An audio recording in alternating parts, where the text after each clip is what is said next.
कसं आहे की मी जवळजवळ 25 ते 30 मिनिटं आमची भेट झाली आणि मी त्यांचं म्हणणं होतं आधी की जे बीडला झालंय ते अतिशय माणुसकीच्या याला काळीमा फासणारं असं कृत्य आहे आणि त्याचं मी कुठेही समर्थन करत नाही। मग माझं तेच म्हणणं होतं की मग तुम्ही राजीनामा का घेत नाही, तर तुम्ही पुरावे म्हणत होतात ना, ते सगळेच्या सगळे पुरावे घेऊन मी त्यांना भेटायला गेले। आज त्यांना मी दाखवलंय की कसं धनंजय मुंडे, राजश्री मुंडे आणि वाल्मिक कराड यांचे एकत्र बिझनेसेस कसे आहेत, त्यांच्या कंपन्यांमध्ये आर्थिक नफा कसा मिळतोय आणि कसं ऑफिस ऑफ प्रॉफिट मध्ये हे सगळं बसतंय आणि म्हणून तुम्ही कुठल्याही परिस्थितीत त्यांचा राजीनामा घेतला पाहिजे।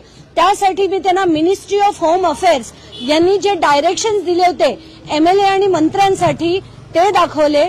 त्या व्यतिरिक्त जे रिप्रेझेंटेशन ऑफ पीपल्स ऍक्ट 1951 याच्याप्रमाणे 102(1)(a) आणि 191 हे दोन आर्टिकल्स ज्याच्यात सरळ सरळ लिहिलंय की कुठलाही आमदार किंवा मंत्री स्वतःसाठी किंवा त्याच्या घरच्यांसाठी आर्थिक नफा मिळवू शकत नाही।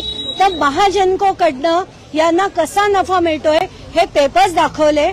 त्यानंतर त्यांना मी त्यांची असलेली दहशत आणि त्यांचे असलेले सो कॉल्ड समर्थक, जे समर्थक नाहीयेत पण ते दहशतवादी आहेत अक्षरशः, म्हणजे त्यांनी इतक्या मोठ्या प्रमाणावर जी बीडमध्ये दहशत केली आहे त्याचे सगळेच्या सगळे फोटो रील्स अगदी शांतपणे त्यांनी बघून घेतले आणि त्यांनी असं सांगितलंय की उद्या दुपारी 12 वाजता त्यांची आणि मुख्यमंत्र्यांची मीटिंग आहे आणि त्यात हे सगळे डिटेल्स जे आज मी त्यांना कागदपत्र दिलेत ते सगळीच्या सगळी कागदपत्रांवर डिस्कशन ते उद्या मुख्यमंत्र्यांबरोबर घेतील आणि पुढचा निर्णय जो आहे तो ते घेतील। मला खात्री आहे की लोकांची म्हणजे जनभावना आहे, जनतेचा आक्रोश आहे आणि या व्यतिरिक्त खरंच ती जे कृत्य केलं गेलं ते इतकं निर्घृण होतं की आता महाराष्ट्रात अशा कृत्यांना कुठेही कोणीही थारा देऊ नये, म्हणूनच आपला लढा आहे हे देखील मी त्यांना सांगितलं आणि त्यांचं पण तेच मत होतं की याच्या पुढे असं कधीही होऊ नये। संतोष देशमुख यांच्याबरोबर जे झालेलं कृत्य आहे असं परत महाराष्ट्रात घडू नये, म्हणून मी म्हटलं की धनंजय मुंडे यांचा राजीनामा हा तातडीने घेणं आवश्यक आहे। उद्या दुपारी मुख्यमंत्र्यांना भेटून हे सगळे कागदपत्र दाखवतो आणि योग्य तो निर्णय घेऊ, एकत्रितपणे घेऊ असं त्यांचं म्हणणं आहे। आता बघूया आपण ते काय निर्णय घेतात। धनंजय मुंडे यांच्या राजीनाम्यासाठी तुम्ही आग्रही होतात, आता दादांची भेट झालेली आहे, तुम्ही आता समाधानी आहात का?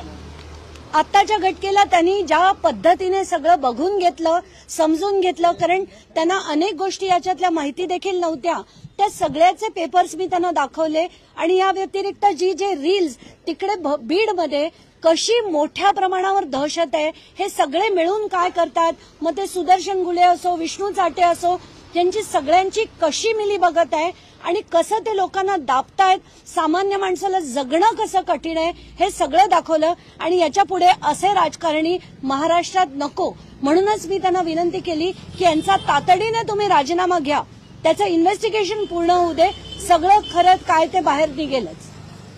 धन्यवाद। अजित पवार हेच म्हणत होते की जर तपासात काही आढळलं तर या संदर्भात आम्ही विचार करू, या भूमिकेपासून तरी ते पुढे सरकलेत का?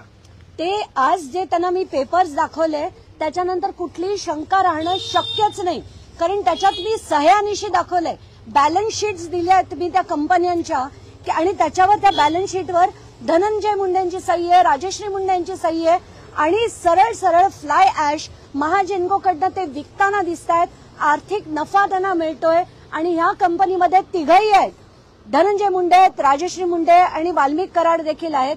त्यामुळे ते काही फक्त कार्यकर्ते नाहीत किंवा एकत्र काढलेले फोटो देखील नाहीत, हे त्यांचे सरळ सरळ आर्थिक फायदे आहेत ज्याच्यावर सह्या आज त्यांना दाखवल्यावर त्यांची खात्री पटली। आणि जसं मी म्हटलं, रिप्रेझेंटेशन ऑफ पीपल्स ऍक्ट आणि कॉन्स्टिट्यूशन मधल्या दोन प्रोव्हिजन्स 102(1)(a) आणि 191 या प्रोव्हिजन्स दाखवल्या।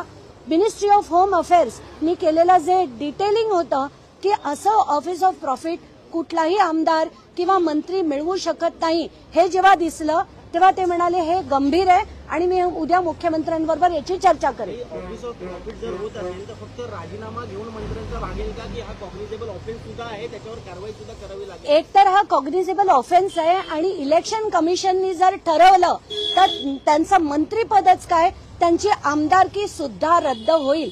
आणि हे होताना मला दिसतंय जर यांनी आज कारवाई केली नाही तर मी सीजनकडे ऑलरेडी पत्र लिहिलेलं आहे आणि त्यांच्याकडनं याला सुओ मोटो पिटिशन दाखल करून घेण्याची विनंती देखील मी केलेली आहे. राजीनामा घेतला नाही तर काय भूमिका असेल? तर चीफ जस्टिसकडे मी जे पत्र लिहिलेलं आहे त्याच्यावर कारवाई होईल अशी माझी अपेक्षा आहे.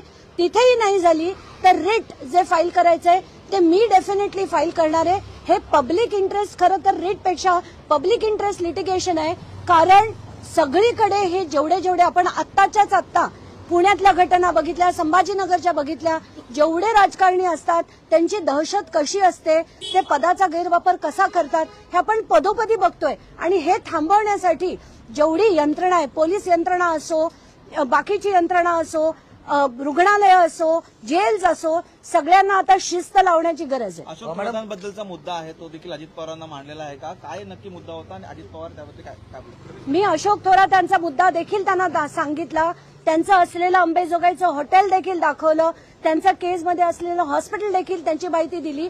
आणि माझा मुद्दा एकच आहे, मला अशोक थोरात काळे का गोरे माहित नाहीत, मला फक्त एक माहिती आहे की शासनाने त्यांच्यावर चौकशीचे आदेश दिले. त्याची 2 जोडपत्र मी वाचली. पहिल्या जोडपत्रात 12 आरोप आहेत, सगळे गंभीर आहेत.